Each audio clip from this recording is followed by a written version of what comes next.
Tuai kagum sosok anak kelas 1 SD punya tulisan tangan bagus, bisa nulis sejak usia 3 tahun.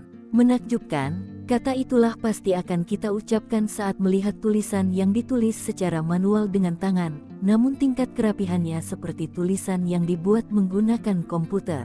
Tulisan rapi itu merupakan tulisan yang dibuat bocah kelas 1 SD asal Lembang, Kabupaten Bandung Barat bernama Quinsa Safira Kalia. Bahkan tulisan yang dibuat Quinsa itu viral di media sosial. Seperti diketahui, bakat yang dimiliki siswi SD Negeri Pancasila, Desa Gudang Kahuripan, Kecamatan Lembang itu tidak seperti siswa pada umumnya.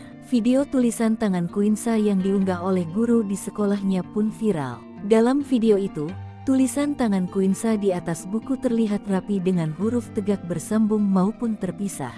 Saat ditemui, Quinsa mengatakan sudah belajar menulis sejak usianya masih 4 tahun. Quinsa mengaku mengalami kesulitan saat belajar menulis karena sifat anak-anak yang lebih memilih bermain ketimbang belajar. Banyak guru yang kagum atas apa yang dilakukan Quinsa.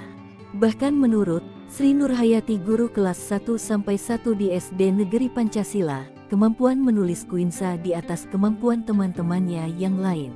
Selain piawai menulis, Quinsa juga sudah terbiasa dalam mengikuti berbagai perlombaan. Selain menulis, dia juga punya kemampuan membaca hingga berhitung. Selain Quinsa, ada beberapa siswa lain di SD Negeri Pancasila yang juga memiliki tulisan tangan huruf tegak bersambung dengan rapi.